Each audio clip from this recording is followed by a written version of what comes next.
Bismillahirrahmanirrahim. Alhamdulillahilladzi anzalal kitaba ala 'abdihi wa lam yaj'al lahu 'iwaja. Wassalatu wassalamu ala rasulihil mustafa wa ala alihi wa sahbihi wa man iqtada. Thumma amma ba'du. Biiznillah pagi ini kita akan membaca ayat yang ke-153 ya.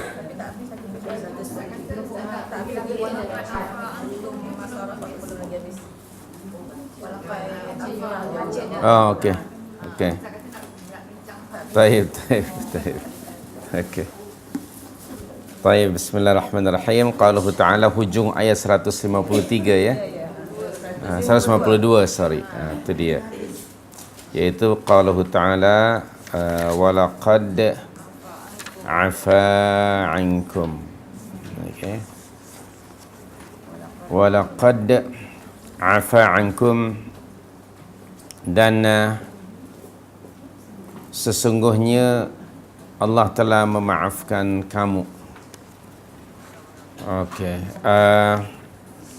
Lagi sekali kita dapati di sini ada huruf lam dan qad untuk menyatakan apa?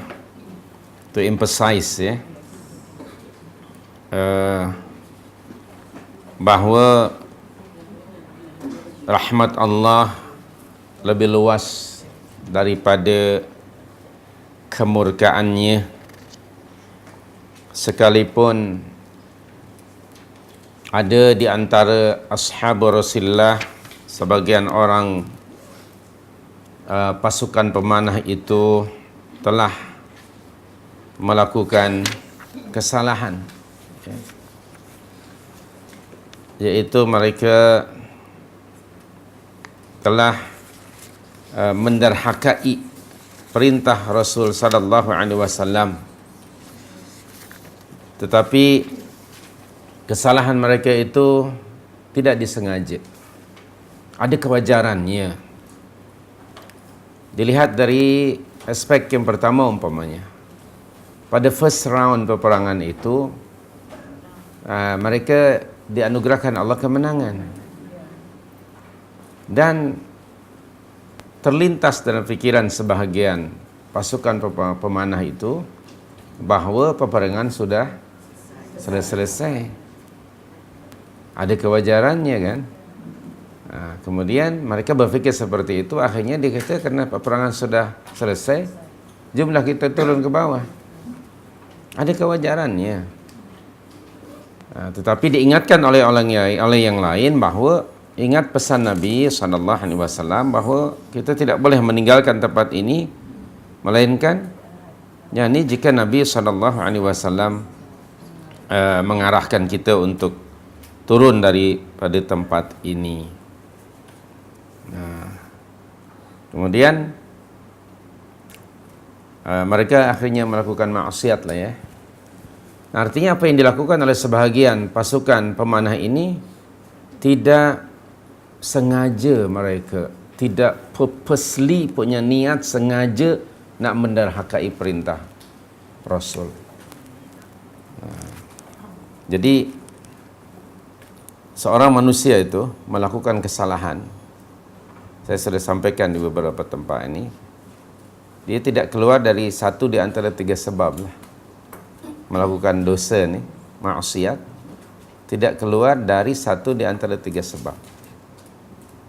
Yang pertama, kerana sebab kejahilan. Orang melakukan maksiat kerana kejahilan. Apabila orang yang seperti ini melakukan kesalahan, lalu diingatkan oleh orang lain, dan segera ia bertaubat, maka taubatnya diterima oleh Allah. Coba semak An-Nisa 17. Pada ayat itu Allah Azza wa Jalla berfirman, Bismillahirrahmanirrahim. Apa bunyi ayatnya? Innamat taubatu 'ala Allahi lilladzina ya'maluna su'a bijahalah thumma yatubuna min qarib, kemudian wallahu yatubu alaihim, itu dia, wa kana Allahu aliman hakim. Sesungguhnya taubat yang diterima pada sisi Allah, taubat dari orang yang melakukan maksiat bijahalah, karena sebab kejahilan. Thumma yatubuna min qarib, setelah diingatkan tentang kesalahannya, dijelaskan kepadanya kenapa ia salah dan ditunjukkan mana yang benar, lalu dianjurkan untuk bertaubat kepada Allah, segera ia bertaubat. Thumma yatubuna min qarib, segera ia bertaubat kepada Allah setelah menyadari kesalahannya itu. Maka orang yang macam ini diterima taubatnya oleh Allah Subhanahu wa taala.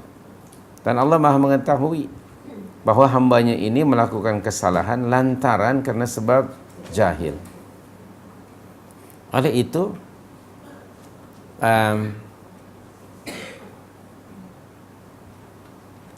kejahilan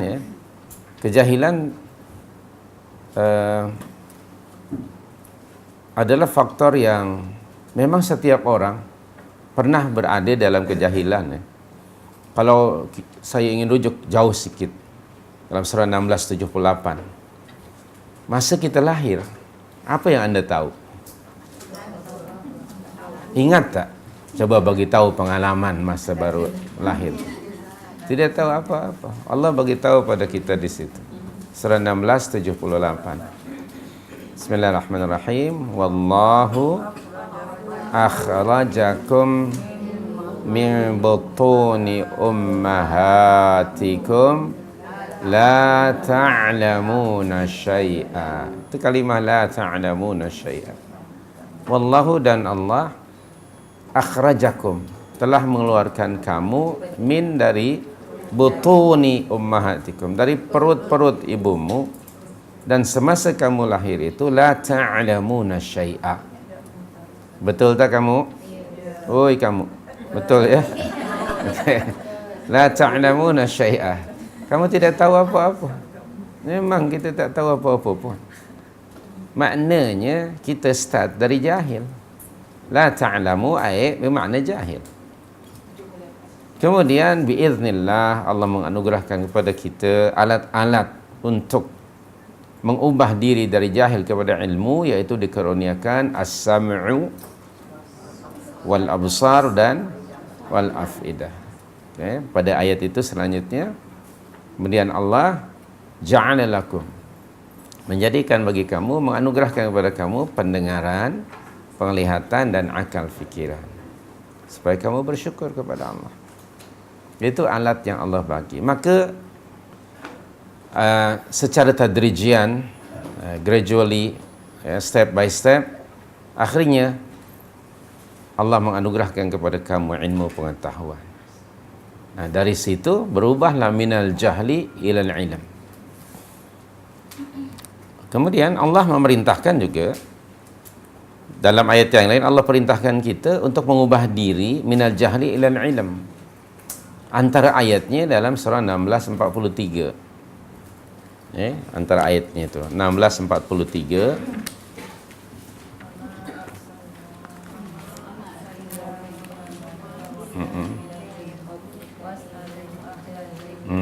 Jadi ada kalimah fas'alu ahladzikri in kuntum la ta'lam. Itu ayatnya, fas'alu ahladzikri in kuntum la ta'lamun. Itu perintah dari Allah. Maka tanyalah oleh kamu ahladzikri, orang yang pandai, in kuntum la ta'lamun, jika kamu tidak mengetahui.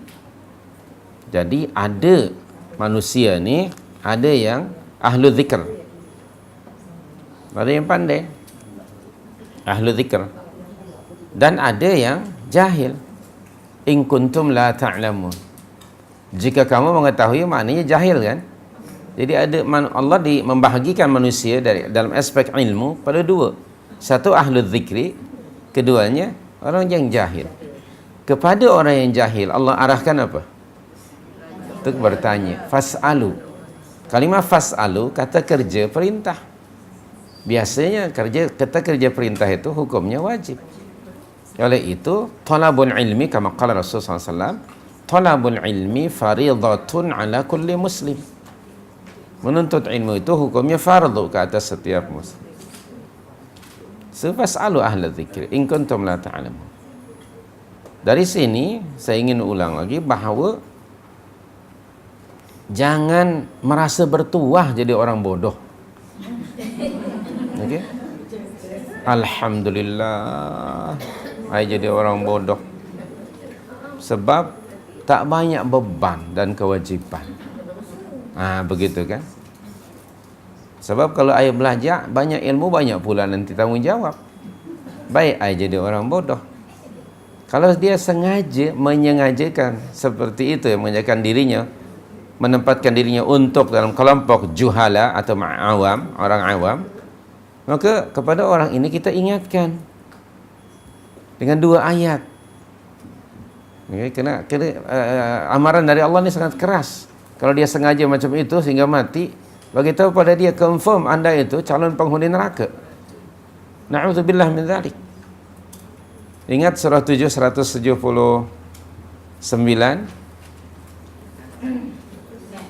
Ingat, alhamdulillah. Kalau tak ingat buka. Di situ Allah berfirman, bismillahirrahmanirrahim, walaqad dzara'na li jahannam katsiran minal jinni wal ins.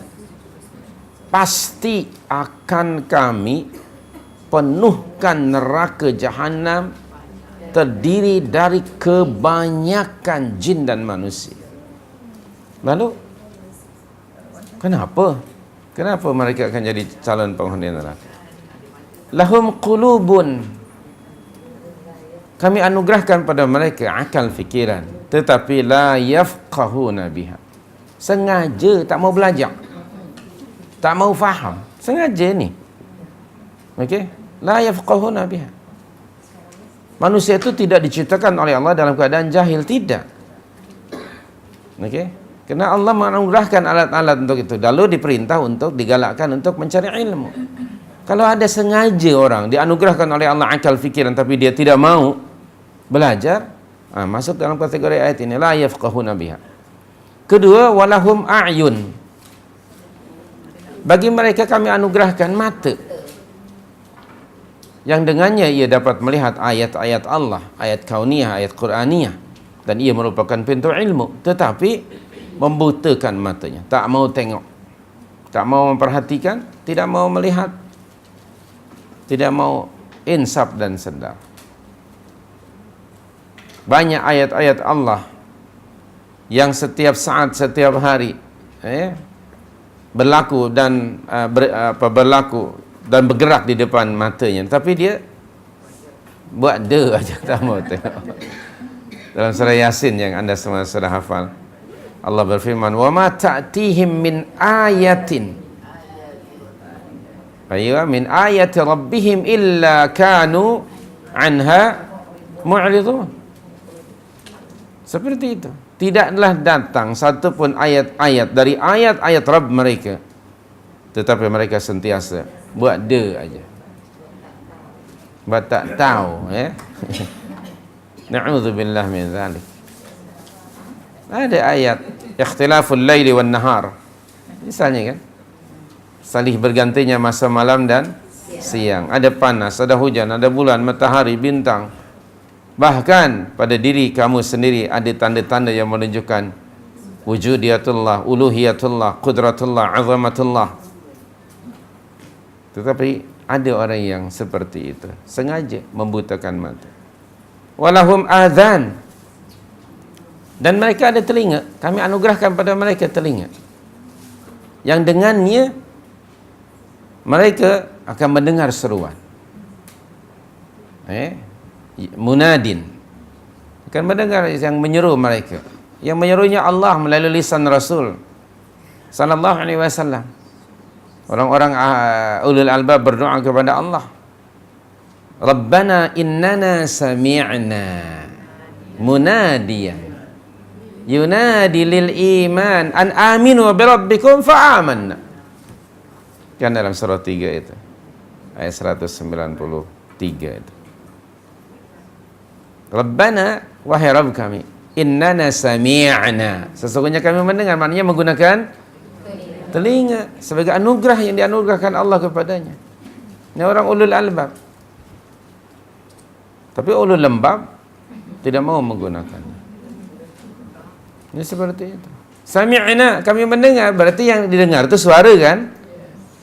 Apa yang didengar? Munadin, seorang munadi. Sami'na, yakni yang menyeru. Munadin itu. Munadian yunadi lil iman. Siapa munadi itu? Imma Allah wa imma Rasul. Misalnya Allah menyeru, ya ayyuhal insan, ya ayyuhan nas. Kan itu? Ya bani Adam, ya ayyuhalladzina amanu. Itu nida minallah, seruan dari Allah. Nah, orang mukminun ulul albab mereka mendengar kata sami'na munadiyan yunadi. Yunadi ke mana? Lil iman. Kepada iman. U'budullah. Ya ayyuhan nas u'budu rabbakum. Seruan dari Allah. Wahai sekalian manusia, ibadatilah Rabbmu. Dia mendengar, yunadi, menyuruh mereka ilal iman, ila tauhidillah, fa'amanna. Lalu kami beriman. Tapi kalau orang yang sengaja tak mau mendengar, mereka yaj'aluna asabi'ahum fi adhanihim. Mereka meletakkan jari-jari mereka menutup lubang telinga mereka. Itu bahasa kiasan, maknanya mereka tak mau dengar. Minta maaf, jangan cakap agama depan ai. Tak mau dengar. Tak mau dengar. Sorry, I tak mau dengar. Kalau orang dia sendiri sengaja menutup pintu ilmu, bagaimana mungkin dia akan berubah minal jahil ilal ilm? Nah, orang yang macam ini, tengok ayatnya. Balik lagi pada surah 7 179 tadi. Ulaika kal an'am. Bukan sebuah berita, tapi ini taubih, Allah condemn. Ulaika kal an'am. Surah 7 tadi 179. Allah umpamakan mereka seperti an'am. Bahkan balhum adall, lebih sesat. Kalimah dalal untuk manusia tidak mungkin untuk binatang. Binatang ada mata, ada telinga, tetapi itu sifatnya fizikal. Dia bukan alat untuk memahami.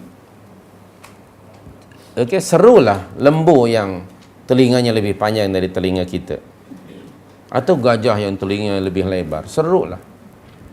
Dia tidak akan faham, kecuali Tarzan lah yang menyerunya. Kalau Tarzan yang menyeru, mungkin dia bahasa dia lah. Tapi kalau kita yang menyeru, dia tak faham. Tapi ada telinga, itu kal an'am, seperti binatang ternak. Allah tidak menyebut bahimah. Bahimatun itu sebut beast, yang wild, yang apa? Yang liar, mencari makan sendiri. Tapi kalau an'am, dalam kandang. Dalam kandang disimpannya. Dia tak banyak bergerak, tak banyak exercise. Kerjanya apa? Makan. Lepas makan, dia tidur. Dalam 35 hari, ya besar terus disembelih. Itulah an'am. Kal an'am. It's a curse dari Allah. Taubih. Allah condemn orang macam itu. Balhum adall. Kalimah adall superlatif daripada dalal. Lebih sesat. Ulaika humul ghafilun. Jadi kepada mereka yang menyengajakan diri tidak mau belajar, sengaja nak jadi orang bodoh, bacakan ayat itu. Serius ini. Calon penghuni neraka jahanam. Orang yang ada keinsafan dalam jiwanya, ketakutan, ada iman, pasti akan they feel tremor every time mereka membaca ayat ini. Dan mereka tidak mau dirinya disamakan dengan an'am. Ya kan? Maka mereka nak mengubah diri. Bahawa mereka bukan an'am, mereka adalah sebaik-baik makhluk. Laqad khalaqnal insana fi ahsani taqwim wa laqad karramna bani Adam. Banyak ayat seperti itu. Telah kami memuliakan Bani Adam. Jadi mereka sendiri yang meletakkan dirinya asfala safilin.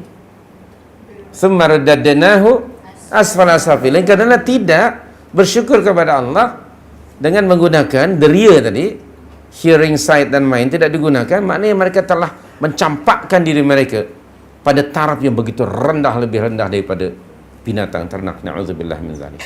Orang yang macam ini nanti di akhirat akan menyesali diri dengan penyesalan yang tiada taranya lah di dunia ini, kerana tidak ada masa lagi. Menyesali diri di akhirat, tak ada masa untuk menebusnya. Lebih baik kita menyesal di sini, di dunia ini. Mungkin Allah memberi peluang, ruang, kesempatan, walaupun mungkin sempit, untuk menebus, memperbaiki diri. Tapi di akhirat tidak ada jalan. Perhatikan surah Al-Mulk ya, Anda semua sudah hafal. Taib. Akan ada dialog nanti di akhirat antara Ashabus Sa'ir dengan malaikat yang ditugaskan untuk menjaganya. Pada ayat yang ke-8, kullama ulqiya fiha faujun sa'alahum khazanatuha alam ya'tikum nadhir. Jawaban mereka benar. Qalu bala qad ja'ana nadhir, tetapi fakadzabna, bahkan wa qulna ma nazzalallah ma nazzala rahman min syai'in antum illa fi dhalalin kabir. Nah, kemudian waqalu, di sini mereka menyesal. Lau kunna nasma'u, tengok, seandainya dahulu masa di dunia, semasa penyeru datang kepada kami menyeru, iaitu Rasul yang telah datang kepada kami, waktu itu kalaulah kami nasma'u, tengok, merujuk kepada hearing tadi kan. Kalau kami mendengar apa seruan tadi.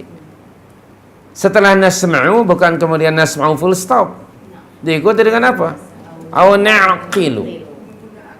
Begitu maknanya mendengar kemudian memikirkan, jadilah ia ilmu. Maka ma kunna fi ashabis sa'ir, tentulah kami tidak akan menjadi penghuni neraka yang menyala-nyala. Itu adalah perkataan penyesalan yang luar biasa. Menyesali diri kerana dahulunya waktu di dunia buat aja, tak mau dengar. Jadi nanti akan menyesal. Tetapi penyesalan itu tidak berfaedah sama sekali. Fa'tarafu bidzambihim. So apa maknanya kalaupun mereka mengiktiraf dosa-dosa yang mereka lakukan? Fasuhqan. Tu bacanya macam itu. Fasuhqan li ashabis sa'ir. Okey, confirm kalau ikut musabaqah tak akan jadi Johan. Kalau baca macam itu, confirm lah. Okey. Terperanjat juri pun ya. Tadi fasuhqan li ashabis sa'ir.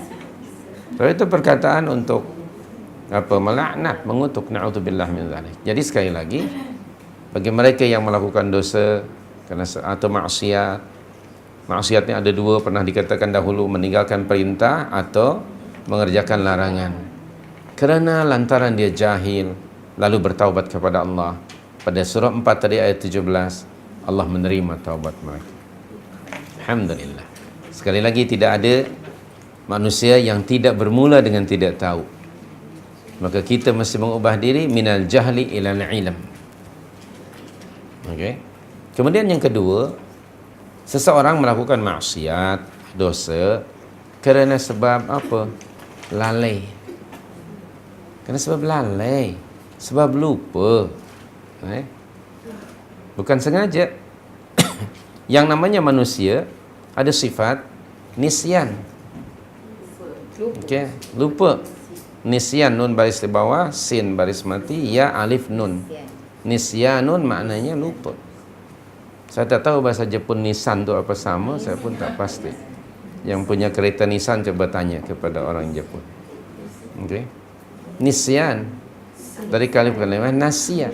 Manusia la yusamma insan illa linisyanihi. Tidak dinamakan insan melainkan kerana ada sifat lupa. Baik, perhatikan. Allah memberitahukan pada kita khabar yang telah berlaku merujuk kepada ayah kita iaitu Adam. Dalam surah Taha 115, surah Taha 115. Bismillahirrahmanirrahim. Coba tengok ayatnya. Walaqad, cari dulu ayatnya. Taha 115. Walaqad ahidna ila adama min qabl fanasiya walam najid lahu azma. Dan sungguh kami telah apa? Telah mengingatkan kepada Adam dahulu, yaitu dalam Al-Baqarah ayat yang ke 30 berapa 5 kemudian dalam surah 7 juga ada. Allah berfirman pada surah Al-Baqarah ayat 35. Okey, ada Allah menyatakan di sini, wa qulna ya Adam uskun anta wa zawjukal jannah wa kula minha ragadan haythu syi'tum. Tengok ayat berikutnya apa? Ni dia yang tadi disebut janji Allah tu, perintah dalam surah tadi 20-115. Ahdun Allah di sini, wala taqraba hadhihi syajarah. Nah kan? Itu dia. Nah, kemudian dalam surah 7 Suratul A'raf pun Allah bagi tahu pada kita ayat yang ke 19 ayat 19 wala taqraba hadhihi syajarah, sama dengan yang tadi. Itu yang dimaksud dengan ahdun. Jadi balik lagi surah 20-115 ya. Walaqad ahidna ila adam min qabl. Apa ahdunnya? Tadi dua ayat kita rujuk. Al-Baqarah 35 dan surah 7 ayat 19. Tetapi kemudian apa yang berlaku? Fanasiya. Adam lupa akan janji itu. Dua faktor. Yang pertama, nisyan adalah sifat manusia. Salah satu di antara sifat manusia ialah nisyan. Lupa. Keduanya ada faktor luaran. Siapa lagi kalau bukan iblis enko yang mengipas. Dan iblis datang kepada Adam sebagai konsultan, world class consultant. Ini Allah sendiri yang bagi tahu pada kita dalam surah 7 tadi itu. Ya? Dalam surah 7 iblis bersumpah kepada Adam bahawa dia itu termasuk orang penasehat yang world class. Itu ayat 21. Ayat 20 dan 21 surah 7 tadi. Okay? Bahkan bersumpah. Ya? Pasal sumpah menyumpah itu memang karakter dia lah. Itu dia. Jadi ayat 20 dia ceritakan bahawa dia itu kan senior kan, sedangkan Adam newcomer kan. Jadi iblis pada masa itu tentulah dia lebih tahu dari Adam tentang seluk beluk dan semua rantau yang ada di dalam syurga.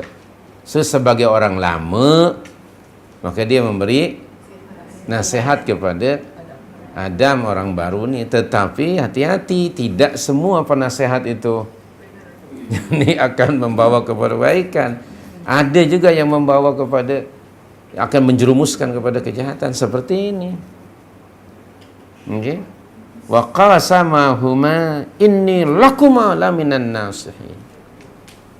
Tu dia, supaya Adam kena jerak dia ni, dia bersumpah. Kalau you tak percaya, aku sebenarnya bagi kamu adalah laminan nasihin. termasuk penasehat. Yang namanya penasehat tentu penampilannya sangat atraktif kan? Memang branded lah pakaiannya, semuanya, penampilan sehat, tawadhu'nya barangkali nampak lah, sangat atraktif kepada Adam yang orang anak baru kan, anak muda ni kurang pengalaman, walaupun ilmu banyak, maka orang tua, dan kadang-kadang ada orang tua yang bermaksud untuk menjerumuskan. Tapi pada akhirnya ringkasnya lah, Adam nasiya, lupa. Dan balik pada surah Taha 115, walam najid lahu azma. Perhatikan hujung ayat. Dan kami tidak mendapati Adam sengaja melanggar larangan Allah. Tahu ada kalimat azam maknanya ini azam yang kuat. Kami tidak dapati Adam melakukan kesalahan itu, melanggar larangan Allah dengan purposely, sengaja, tidak. Tapi kerana apa? Kelemahannya sendiri, yaitu lalai akan janjinya. Baik. Dari ayat ini juga sebenarnya yang mudah lupa ni bukan hanya Melayu, Jawa pun sama. Okey. Manusia. Okey. Ini bukan hanya Melayu. Sebab tadi ayatnya fanasiya. Yang namanya manusia ada nisyan. Satu masa baginda sallallahu alaihi wasallam mengimamkan salat 4 rakaat. Lalu belum 4 rakaat sudah salam. Hingga para sahabat bertanya, apa datang wahyu yang baru kepada anda ya Rasulullah untuk mengubah rakaat salat ini? Kenapa? Belum sempurna salat kita, tapi Rasulullah sudah salam. Lalu akhirnya disempurnakan yang kurangnya itu. Selepas salam kata baginda, innama ana insan ansa kama tansaun. Aku ini hanyalah manusia biasa. Yang aku lupa seperti mana kamu juga lupa. Hanya bezanya baik Adam atau Rasulullah tidaklah lupa apa? Tidak memanjang lupanya. Faham istilah itu kan? Itu kalau lupa ni asyik memanjang. Itu tak boleh. Sekali-sekala boleh lah. Taib. Kita kadang-kadang manusia ni banyak lupa melakukan kebaikan. Tapi saya belum pernah dengar ada orang lupa makan. Okey, jarang lah kalau ada pun, kadang-kadang. Okey. Kalau pasal makan on time, memang on time. Ada jadualnya tu. Di ruang makan tu sudah ada di situ. Pukul berapa. Baik. Nabi sallallahu alaihi wasallam pun dia nisyan. Alhamdulillah, kita bersyukur pada Allah yang menciptakan kita dengan tabiat itu. Jika seseorang melakukan kesalahan, Allah sendiri memberi irsyad, bimbingan kepada kita dan arahan untuk memohon keampunan dan mohon agar Allah tidak merekod sebagai kesalahan apa yang dilakukan karena sebab lupa. Alhamdulillah. Kita selalu berdoa dengan doa ini, Al-Baqarah 286. Rabbana la tu'akhidna in nasina. Subhanallah. Alhamdulillah. Okey. Rabbana la tu'akhidna in nasina aw akhtana. Seterusnya sehinggalah hujung ayat. Yang akhirnya kita mohon kepada Allah Subhanahu wa taala, ya Allah, apabila kami melakukan sesuatu karena sebab kami terlupa, maka apa pasangannya? Wa'fu anna. Itu. Jadi kalau kami terlupa melakukan sesuatu, maka wa'fu anna, maafkan kami karena tidak sengaja.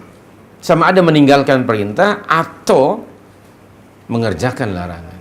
Karena sebab nisyan. Maka wa'fu anna. Fa'fu anna, maka maafkanlah kami ya Allah. Alhamdulillah dari sudut itu ya.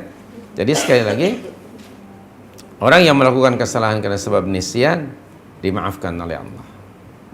Apabila dia ingat lalu kembali kepada Allah memohon keampunannya.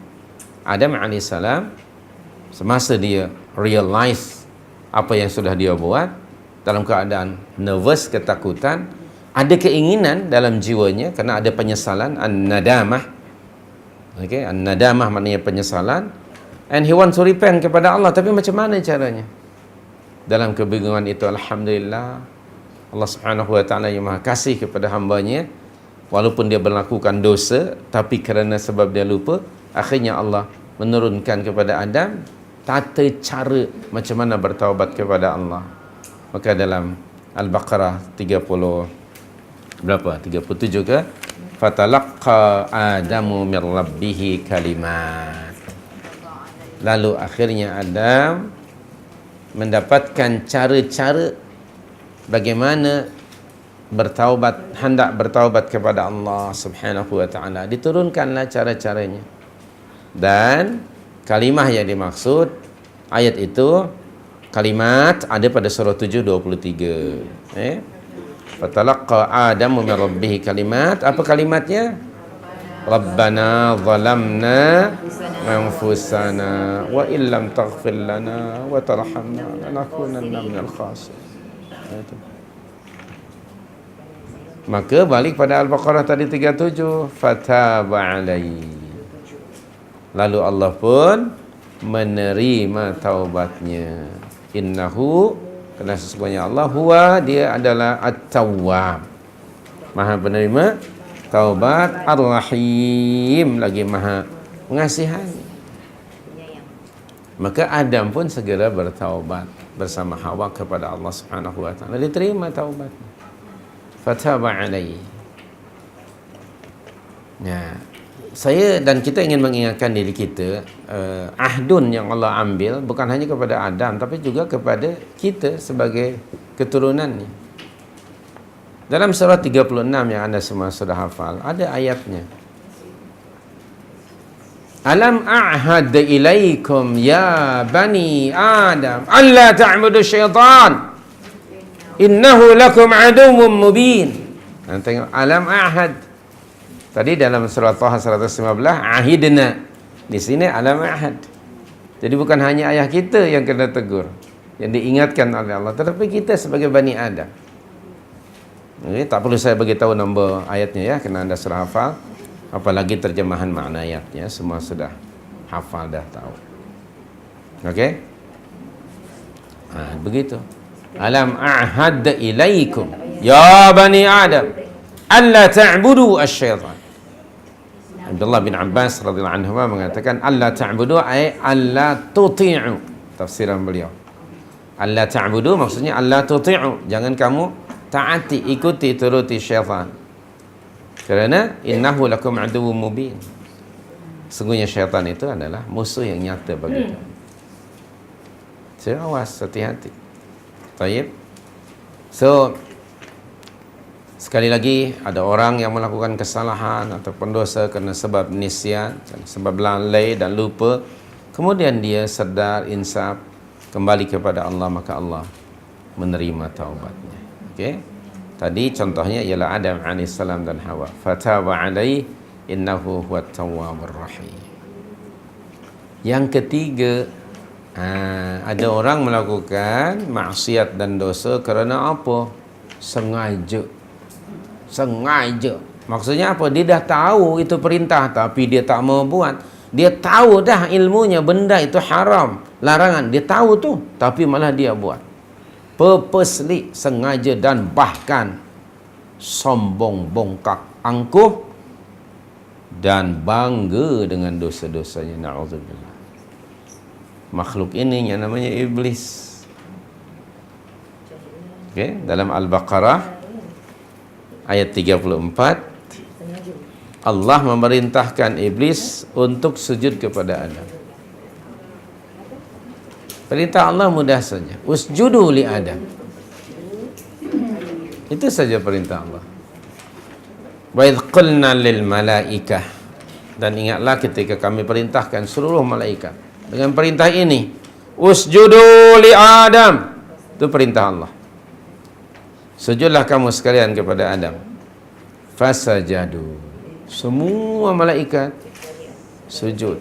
Illa iblis, kecuali iblis. Di sini si iblis aba. enggan. Sengaja enggan mematuhi perintah Allah. Padahal dia tahu perintah itu datang dari Allah yang memerintahkan. Dia tahu. And he never disobey Allah sebelum ini. Sebelum ini iblis tidak pernah menderhakai perintah Allah. Tahu Allah yang memerintahkan. Dia mestinya tunduk, patuh, taat pada titah perintah Allah. Tetapi kali ini dia abah. Dia sengaja kan? Bahkan yang kedua apa? Wastakbaru. Bukan hanya abah tetapi apa istakbaru? Takabbur. Sombong. Bongkak.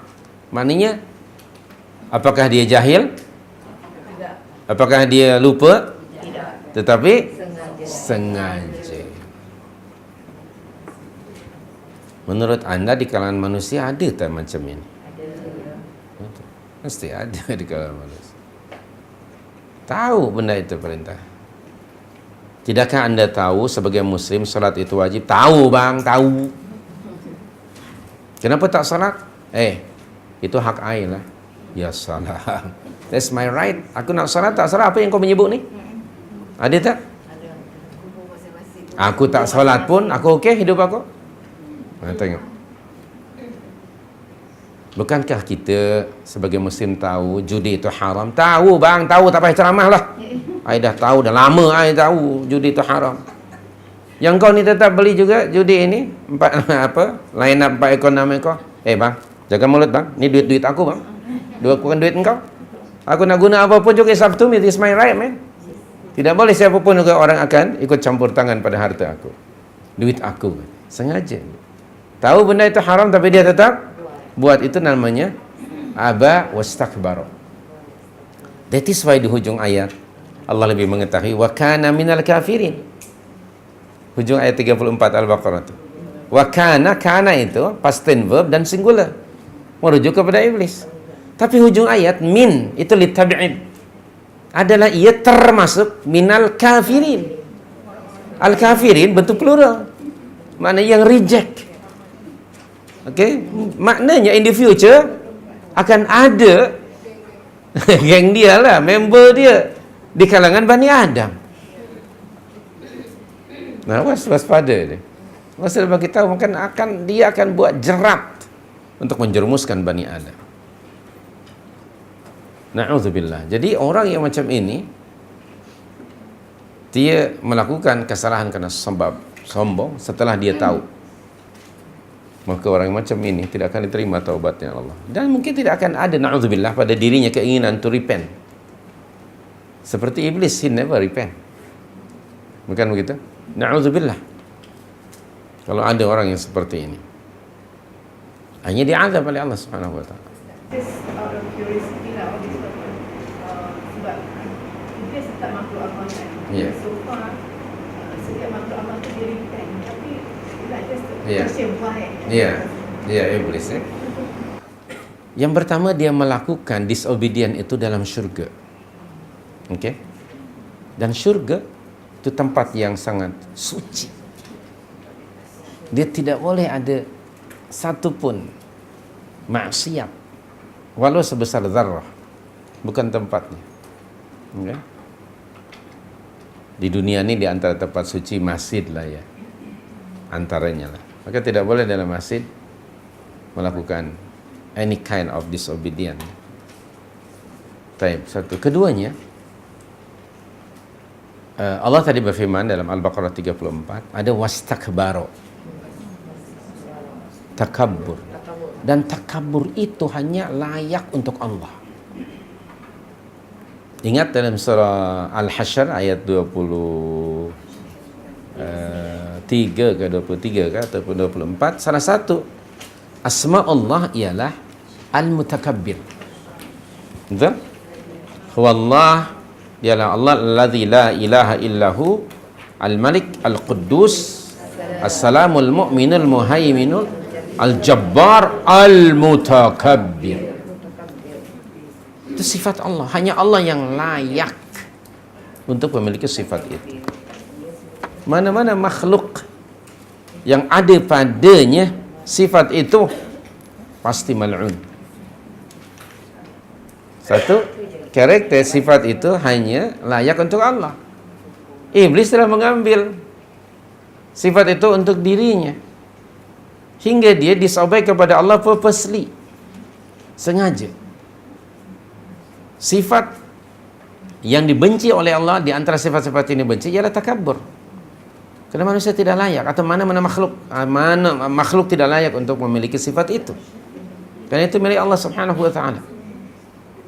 Nah, dia takabbur kepada Allah. Takabbur kepada Allah ni seperti kata Rasulullah sebut dalam hadis daripada Abdullah bin Mas'ud, tidak akan masuk syurga siapa saja orang yang ada di dalam hatinya sifat kibrun, sombong, bongkak dan aku walau seberat zarrah. Para sahabat bertanya, ya Rasulullah, bukankah seseorang itu kadang-kadang dia suka memakai pakaian yang branded, kasut beli, pakaiannya branded lah, mahal-mahal, kasutnya juga mahal. Apa itu termasuk takabur? Nabi kata tidak. Allah itu jamil. Allah itu indah, cantik, dan suka pada benda yang cantik, yang indah. Adapun yang namanya sombong ialah first batrul haq, mengingkari kebenaran. Iblis tadi diperintah oleh Allah usjudu li Adam, tapi dia sengaja mengingkari.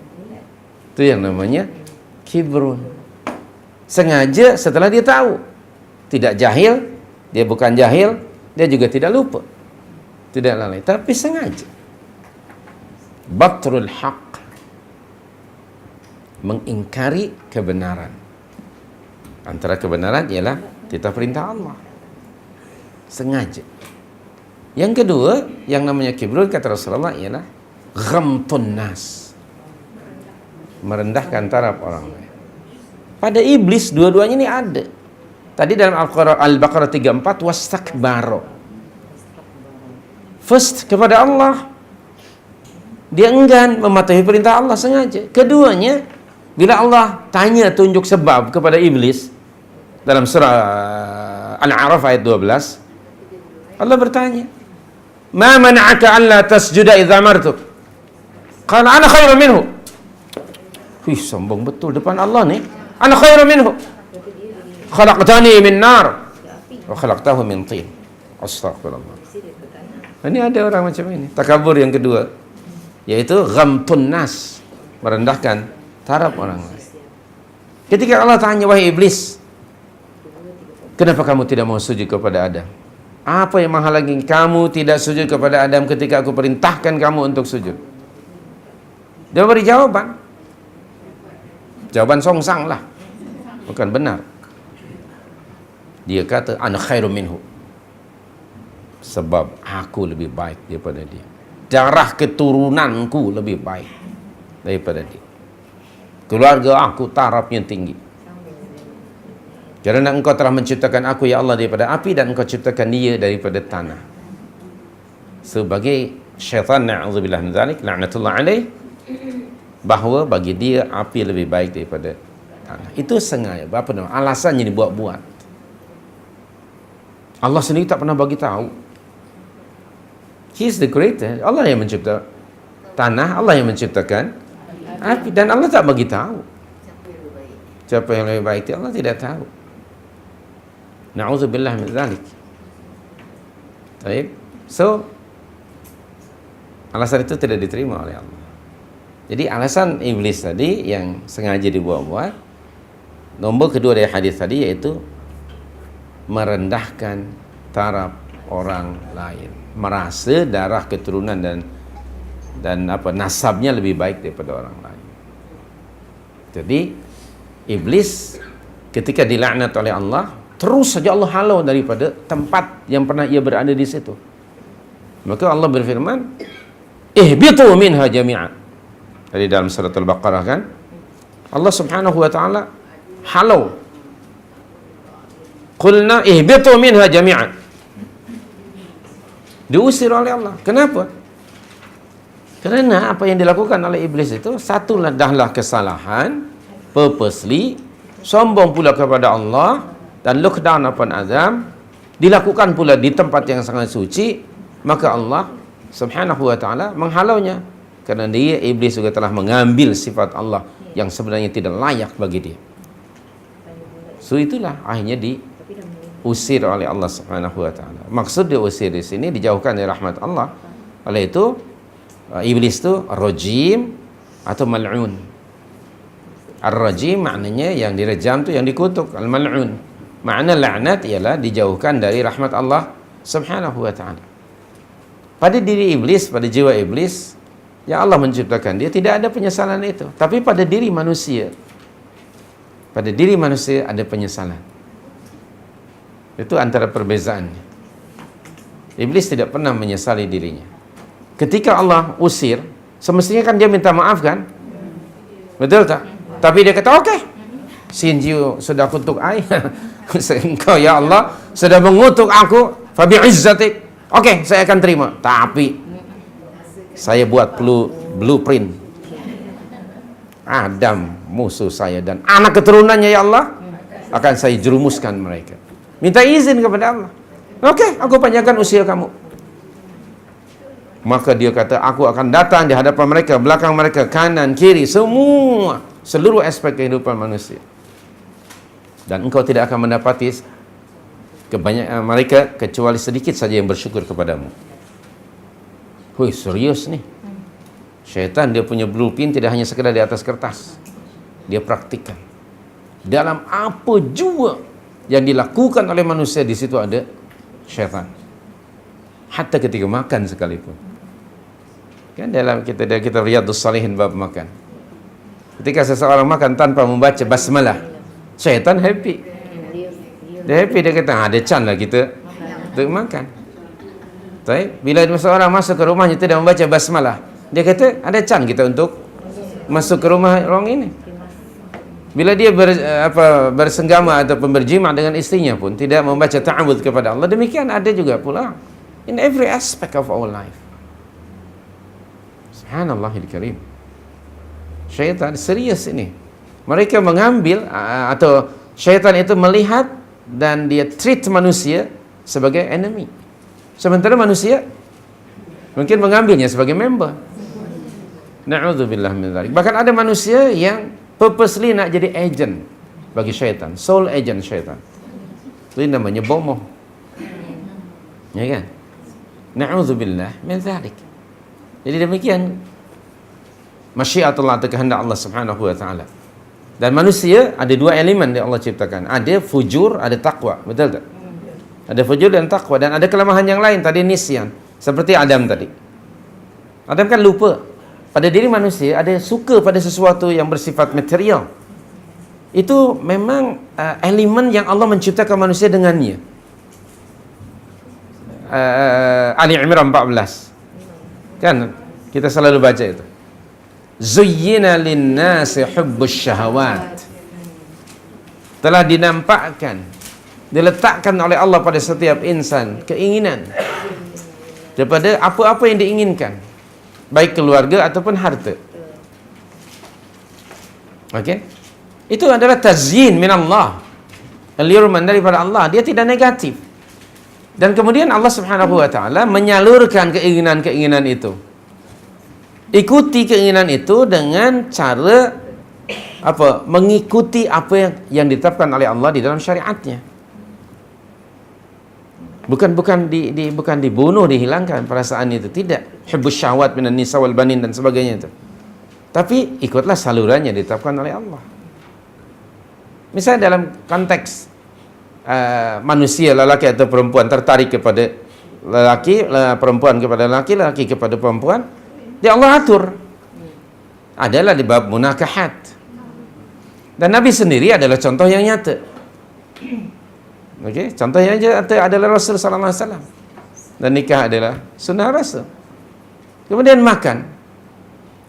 Okey, saya ketika lahir tidaklah saya bagi tahu kepada saya, diletakkan dalam diri saya makan dan minum adalah keinginan saya, tidak. Itu adalah satu apa? Fitrah yang Allah menciptakan kita, tanpa perlulah kita belajar bagaimana nak cara makan, belajar bagaimana nak supaya keluar timbul pada diri kita keinginan untuk makan dan minum. Tak, itu satu tabiatul insan yang Allah menciptakan kepada. Tetapi masalahnya Allah atur. Misalnya dalam Al-Baqarah 168, Al-Baqarah 172, surah 23 ayat 51, Allah sebut di situ. Al-Baqarah 168 umpamanya lah. Satu contoh saja, satu contoh saja. Al-Baqarah 168. Apa Allah berfirman? Okey. Apa bunyi ayatnya? Ya ayuhan nas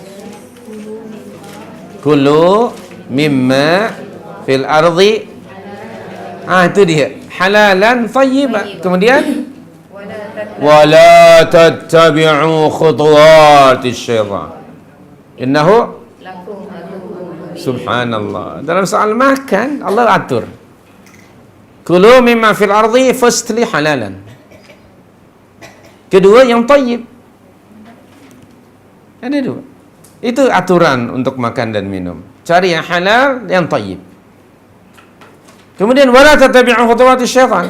Jangan kamu ikuti langkah syaitan. Maknanya syaitan menyibuk tadi soal makan dan minum. Ikut menyibuk. Alamat, jangan tak payah engkau pikir halal haram mat. Sudah makan saja mat, yang penting konyang. Begitu. Belakang kira. Ini syaitan. Dalam soal makan pun dia ikut. Satu dalam mencari rezeki. Akan dinasihati tak payah fikirkan halal haram. Kedua dalam soal makan. Mungkin tidak baca basmalah, mungkin membazir makan, memperturutkan hawa nafsu. Ala kulli hal terlalu banyak. Khutuwat Allah menggunakan plural. Daripada khutuwatun. Khutuwat maknanya banyak lah. Itu salah satu contoh dalam yang lainnya. Tadi dalam surah yang ke-7 Allah sudah mengingatkan wahai Bani Adam. Okey, awas hati-hati dengan musuh kamu syaitan yang telah menjerumuskan ibu bapa kamu. Syaitan akan menampakkan telanjang itu indah. Tadi dalam surah yang ke-7. Membuka aurat itu bagi syaitan ialah modernism, seorang yang modern, seorang yang apa? Yang trendy, ikut tren. Begitu. Jadi mendedahkan aurat itu konsultannya siapa konsultannya? Iblis. Maka selalu ditulis alangkah cantiknya, baju ini bila dipadankan dengan warna ini, dipakai pada musim ini. Tengok kan designer selalu dalam majalah akan ditulis itu. Padahal dia telanjang kan? Dia kata alangkah indah dan cantiknya kalau dipakai untuk dinner, dipakai untuk lunch misalnya kan. Ada tak? Ada itu. Itu dari mana itu inspirasinya? Mana syaitan? Itu dalam surah 7 dinampakkan yang namanya modeling itu. Ya, yang namanya model tu. Dia cara jalannya bukan ikut jalan manusia. Ikut cara cat, bagaimana cat jalan. Okay? Seperti itu. Dia bangga dengan melangkah seperti itu. Terdedah segala-galanya. Dan ramai pula yang menontonnya, bahkan mengambil gambar. Na'udzubillah min dzalik. Yang mengambil gambarnya pun dan yang modelnya mungkin orang mengaku dirinya muslim. Syaitan. Ala kulli hal, na'udzubillah. Itu sebab kita mesti selalu ta'awudz kepada Allah. A'udzubillahi samil alim minasyaitanir rajim. Rabbi a'udzubika min hamazatis syaitan wa a'udzubika yani rabbi ay yahdurun. Dalam surah 23 itu. Surah 41 ayat 36. Bila kita hendak membaca Al-Quran, baca ta'awudz dalam surah 16 dan banyak sekali. Ta'awudz kepada Allah. Bahkan ada al-ma'wadhatani, yaitu al-falaq dengan an-nas. Jadi syaitan ini musuh kita. So treat him as your enemy. Itu dalam surah berapa? 68 itu Allah berfirman, "Inna syaitan lakum adu fattakhidhuhu aduwwa." Sungguh syaitan itu bagi kamu wahai manusia adalah musuh yang nyata, maka treat him as your enemy. Seperti kata Ibrahim bin Adham ketika seseorang kan mengadu, kenapa doa saya ni macam tak didengar oleh Allah. Antaranya Syekh Ibrahim bin Adham rahmatullahi alaih, seorang alim di Baghdad pada masa itu, dia kata antaranya ada 10 faktor. Yang antara beliau, kamu tahu syaitan itu musuh kamu, seharusnya musuhi dia, tapi kamu ambil dia sebagai teman. Artinya selalu ikut apa jua yakni pandangan syaitan, kamu memperturutkan dia. Semestinya kamu ambil dia sebagai musuh kamu. Jauhkan diri kamu daripada syaitan. Fa'ala kulli hal, kita balik lagi pada perbincangan kita bahawa yang ketiga, iblis melakukan kesalahan itu, dosa itu dengan sengaja, bukan jahil, bukan lalai, tapi sengaja, dan dia tidak pernah repent kepada Allah Subhanahu wa taala. Berbeza dengan manusia, seperti tadi Adam alaihissalam pernah repent kepada Allah dan bertaubat kepada Allah. Demikian juga Nabi Nuh alaihissalam, Nabi Ibrahim alaihissalam, Musa alaihissalam, semua mereka pernah melakukan salah. Dalam satu hadis yang panjang, ada hubung kait dengan hari hasyar, manusia akan berkumpul lalu meminta pertolongan, mendatangi Adam alaihissalam. Wahai Adam, engkau adalah makhluk Allah yang pertama yang diciptakan langsung dengan tangan Allah, tolonglah kami, bantulah kami. Kata Adam, aku tak boleh membantu kamu sebab aku pernah buat salah. Subhanallah, tengok, orang-orang yang alim, orang yang kenal Allah, sekali saja melakukan kesalahan tapi terus diingati, tujuannya supaya tidak mengulangi lagi. Padahal sekali aja kesalahan. Sebagaimana iblis disobey Allah dalam syurga berapa kali? Sekali aja. Tetapi karena takabur, itu dosa yang sangat, termasuk dosa al-kabair, karena itu milik Allah. Jadi sebab tadi dalam hadisnya tidak akan masuk syurga orang seperti itu. Taib, supaya waspada dan hati-hati dari jerat-jerat syaitan, yaitu mengajak orang supaya punya sifat atau karakter takabur. Na'udzubillah min dzalik. Kemudian kata Adam alaihissalam, coba kamu cari Nuh. Nuh pun punya alasan, aku pernah punya dosa kepada Allah. Dosa dia bukanlah, bagi kita barangkali tidak dianggap dosa. Dia pernah memohon kepada Allah, ya Allah, anak saya itu akan mati ketika dia hampir mati masa banjir itu kan. Huwa ibni, dia adalah darah dagingku, tolonglah. Dan kemudian Allah menurunkan, dia bukan lagi anak kamu. Dan merasa oleh Nabi Nuh itu satu kesalahan, sehingga dia mohon kepada Allah Subhanahu wa taala agar Allah tidak memurkainya dan memaafkannya. Dia memohon kepada Allah kemaafan. Coba kamu cari Ibrahim. Nabi Ibrahim pun dia kata, tak boleh tolong kamu sebab saya pernah buat dosa. Padahal dosanya kalau menurut kita itu bohong sunnah. Kalau untuk Melayu, nasib baik Ibrahim bukan Melayu. Okey, subhanallahil karim. Okey, ketika dia menghancurkan berhala dalam tempel itu, dia berbohong. Sebetulnya dia kata bukan air, tapi itu yang besar. Ya kan? Berbohong, tapi merasa itu sebagai kata kesalahan, padahal bukan kesalahan. Demikian juga mengaku istrinya sebagai adik dia, karena untuk menyelamatkan dari kejahatan Raja Namruz yang punya habit yang pelik, ya, tidak boleh tengok istri orang yang shining sikit, apalagi shining banyak, aneh bin pelik. So that is why dia kata ini bukan istri aku tetapi adik aku, selamatlah dia. Na'udzubillah min dzalik. Kata-kata Ibrahim, aku tak boleh. Coba kamu datangi Musa AS. Musa AS pernah juga punya kesalahan. Dia pernah menolong Bani Israel dan dia pukul seorang Koptik dan meninggal dunia. Begitulah selanjutnya. Ini menunjukkan bahawa para anbiya seperti yang disebutkan tadi pernah buat salah, tapi mereka kesalahannya itu sekali, tidak mengulangi dan selalu ingat. Pengajarannya, bila kita melakukan kesalahan, selalu kita ingat agar tidak mengulangi. Sebaliknya, kebaikan yang kita buat jangan selalu diingat. Ini kita kadang-kadang terbalik, ya. Kadang-kadang terbalik. Kebaikan yang kita buat pada orang selalu diangkat, diungkit, diangkut. Kan? Akhirnya mungkin batal itu. Ya ayyuhalladzina amanu la tubtilu sadaqatikum bil manni wal adza. Kita sudah baca ayatnya Al-Baqarah. Tapi kebaikan, itu kebaikan selalu disebut. Kesalahan selalu lupa. Jadi sekali lagi bahawa ada 3 karakter makhluk. Malaikat never disobey Allah. Apapun yang Allah perintahkan, dalam surah 66 ayat yang ke-6, mereka la ya'suna Allah ma amarhum wa yaf'aluna ma yu'marun.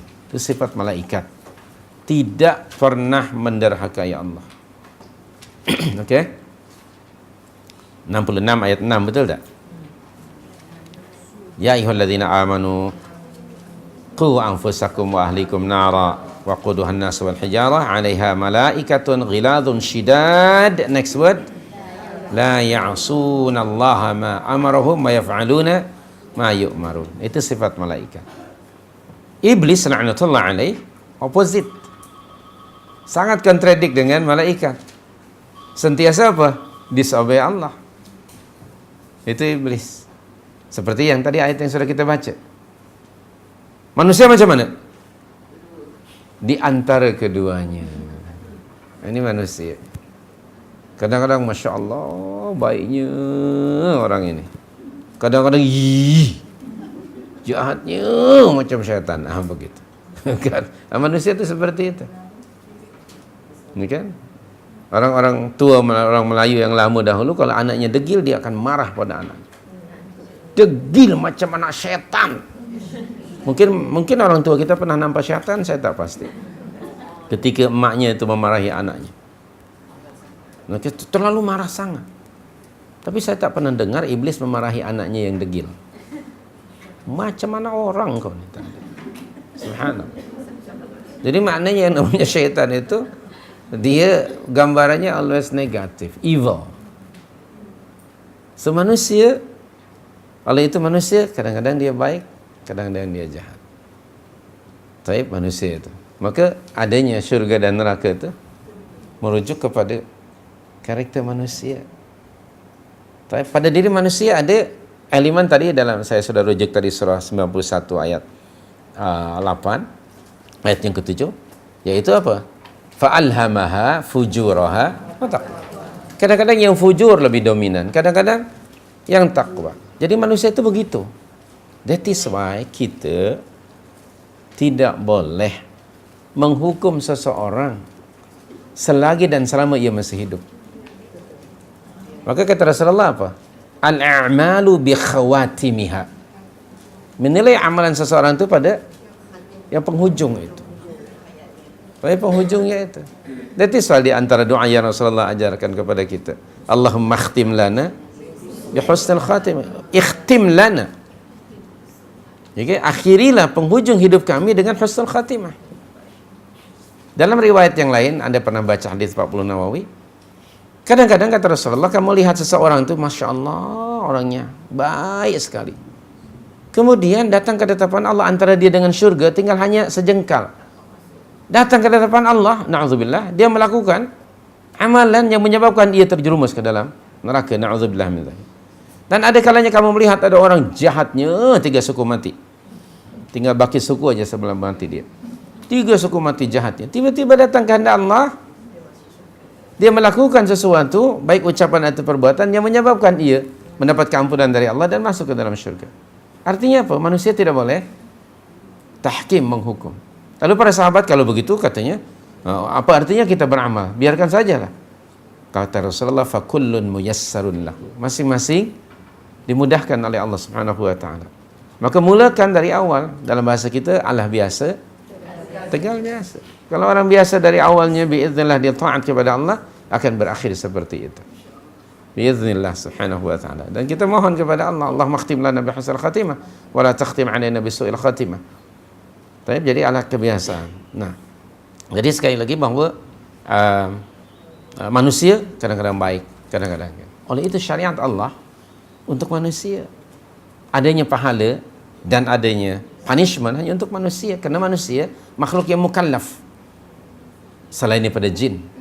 Tapi kita bincangkan manusia kerana Al-Quran lebih banyak membincangkan manusia kan daripada jin. Kita yang mukallaf, yang dikenakan religious obligation. Jadi adanya dosa, adanya pahala adalah bergantung mengikut pada karakter ataupun aktiviti manusia. Faman ya'mal mithqala dzarratin khairan yara wa man ya'mal mithqala dzarratin syarran yara. Baik.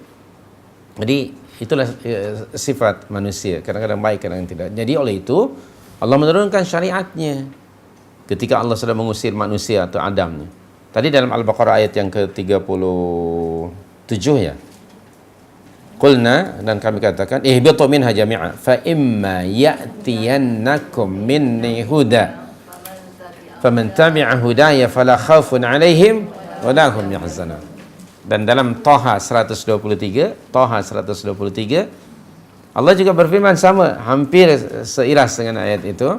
Fa imma ya'tiyannakum minni huda famanittaba'a hudaya fala yadhillu wala yashqa. Dan ayat 124-nya surah yang ke-20 124, wa man a'radha an dzikri fa inna lahu ma'isyatan dhanka. Jadi Allah tidak membiarkan manusia akan selalu kena jerat syaitan. Allah bagi guidance ya, petunjuknya melalui lisan para rasul. Apabila nanti kelak datang kepada kamu petunjuk daripada aku, maka barang siapa yang mengikuti petunjukku, pada Al-Baqarah tadi aku jamin dia tidak akan takut dan tidak akan bimbang menghadapi masa yang akan datang, tidak pula berduka cita. Dalam surah Taha 123 tadi, barang siapa yang mengikuti petunjukku, maka aku jamin ia fala yadhillu, tidak akan sesat, wala yashqa, tidak akan celaka. Sebaliknya ayat 124, wa man a'radha, siapa yang sengaja itu dia berpaling daripada peringatanku itu, daripada agamaku ini, daripada Al-Quran, daripada sunnah Nabi, fa inna lahu ma'isyatan dhanka wa nahsyuruhu yawmal qiyamati a'ma qala rabbi lima hasyartani a'ma wa qad kuntu يعني بصيرة قال كذلك أتتك آياتنا فنسيتها فكذلك اليوم تنسى, sehingga ayat 127 itu. So maknanya di sini manusia tidak akan punya hujah di depan Allah nanti. Walaupun syaitan musuh manusia, Allah sudah bagi tahu kepada manusia bagaimana cara untuk menjaga diri daripada gangguan syaitan, dan syaitan sendiri sudah bagi tahu illa ibaduka minhumul mukhlasun. Walaupun aku ni ya Allah akan berusaha untuk menjerumus mereka dengan segala cara, tetapi aku surrender, tidak punya kemampuan untuk menyesatkan hamba-hambamu yang mukhlisun, yang ikhlas. Jadi Allah sudah memberikan tu imunnya, cara untuk menjaga diri daripada gangguan syaitan. Banyak sekali di dalam Al-Quran atau hadis Nabawi. Baik. So dengan begitu maka sekali lagi manusia, kita dapati diri kita kadang-kadang baik, kadang-kadang tidak. Bergantung kepada firstly tentu ilmu lebih dahulu. Ilmu dan kefahaman. Mohonlah kepada Allah ditambah ilmu dan kefahaman yang benar. Dan mohon kepada Allah agar Allah sentiasa menjaga kita daripada gangguan syaitan. Kerana syaitan ini menggunakan segala cara dan banyak sekali. Yang paling teruk pendekatan ataupun apa yang dibuat oleh syaitan yang berupa isme, pemikiran, itu lebih teruk. Kerana dia kadang-kadang mungkin tidak disedari oleh manusia, padahal dia sudah terpengaruh. Dan Allah menggunakan kalimah subul dalam Al-Quran dalam bentuk plural dari sabil. Itu surah yang ke-6 153 kan. Anda semua sudah hafal ayat itu, surah 6 153 ya. Allah berfirman, bismillahirrahmanirrahim, wa anna hadza sirati mustaqima fattabi'uh. Berikutnya apa? Wala tattabi'us subul. Tengok, wala tattabi'us subul fatafarraqa bikum an sabilih dzalikum wassaakum bihi la'allakum tattaqun. Jadi itu. Allahu Akbar ya. Jadi sekali lagi balik kepada perbincangan kita. Walaqad afa ankum. Alhamdulillah ya. Allah Subhanahu wa taala telah memaafkan kesalahan kamu. Jadi balik lagi pada surah 3 ya. Ayat 152 tadi ya. Hujung ayat apa? Walaqad afa ankum. Dan Allah Subhanahu wa taala telah memaafkan kamu. Khususnya kepada beberapa orang dari pasukan pemanah. Mereka melakukan disobedient terhadap Rasul bukan purposely. Okey. Kenapa? Allah Maha mengetahui dalam hati mereka masih ada ikhlasun niyah dalam berjuang memperjuangkan agama Allah. Allah Maha mengetahui.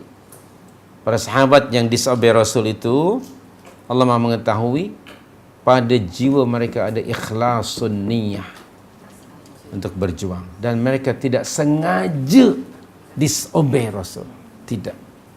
maka afa ankum. Alhamdulillah, Allah memaafkan. Walaqad afa ankum. Oleh itu mereka ini subhanallah, para sahabat itu semuanya ma'fu.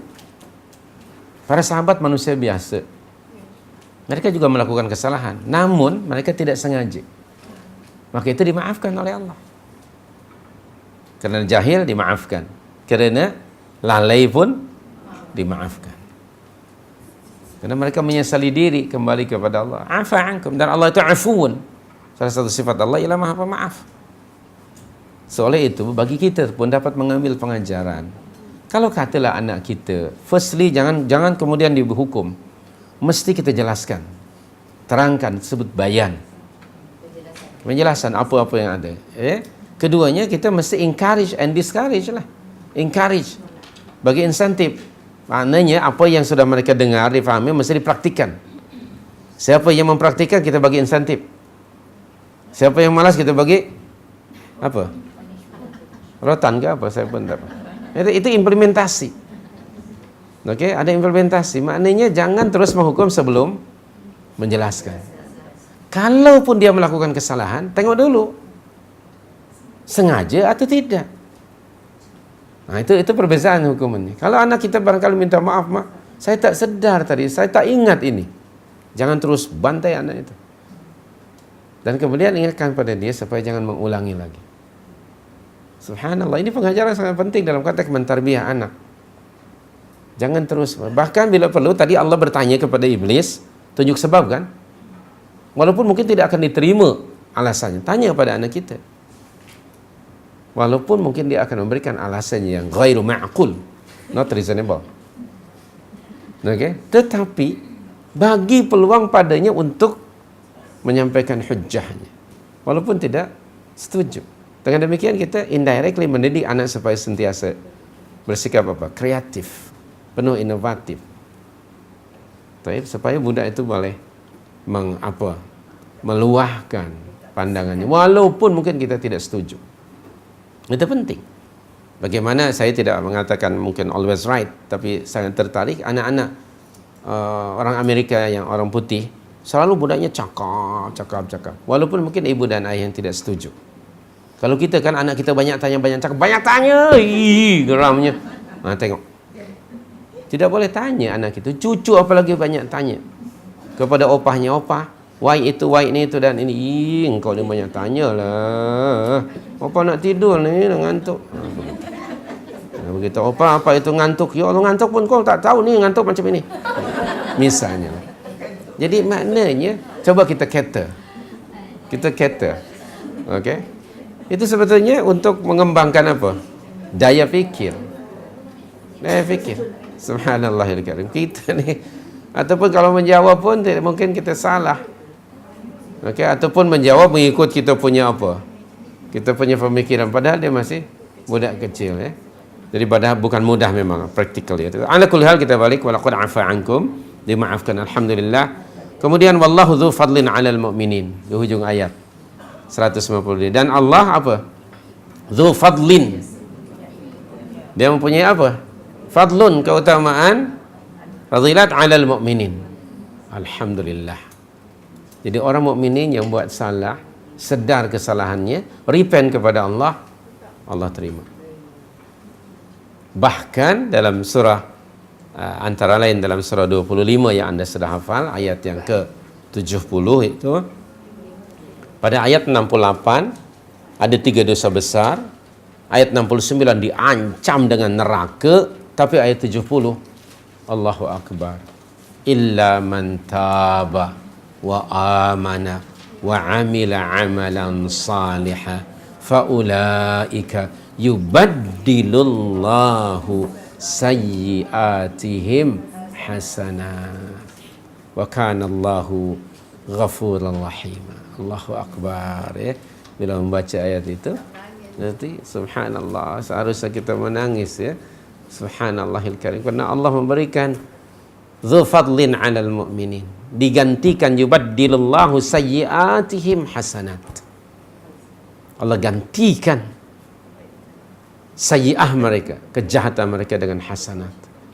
Dan diakhiri ayat itu, ditutup dengan dua sifat Allah, Ghafur dan Rahim.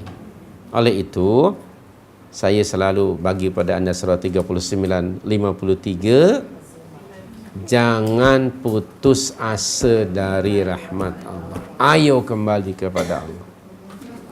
Kan? Az-Zumar 53 itu merupakan arja ayatil Quran. Ayat Al-Quran yang paling penuh dengan harapan adalah ayat itu. Yang dikatakan oleh Abdullah bin Mas'ud radhiyallahu anhu, aku lebih menyukai ayat ini daripada aku memiliki dunia, harta yang ada di dunia dan segala isinya.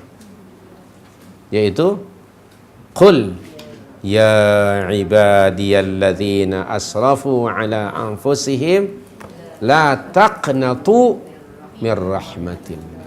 Innallaha yaghfirudz dzunuba jami'an. Sekali lagi, tidak ada manusia yang tidak buat salah, kama qala Rasulullah SAW. Setiap Bani Adam melakukan kesalahan. Sebaik-baik orang yang melakukan kesalahan ialah yang segera bertaubat. Dosa apapun yang dilakukan selama itu hidup termasuk syirik, mohon keampunan Allah, Allah akan terima taubatnya. Wallahu alam, itu sajalah tadi keterangan tentang walaqad afa ankum. Alhamdulillah, Allah itu Tawwabun, Allah Rahim. Mari kita rebut peluang ini since kita masih hidup. Okay, alhamdulillah, dan nyawa belum sampai ke rongkong kita dan matahari belum terbit dari sebelah barat, maka ada peluang. Hari-hari kita mohon kepada Allah, beristighfar, dan Allah akan menggantikan insya-Allah kejahatan dengan kebaikan biiznillah. Tentu saja Allah menggantikan kejahatan dengan kebaikan itu bukanlah dia akan turun dari langit kemudian masuk ke atap kita, masuk ke bilik kita, tidak.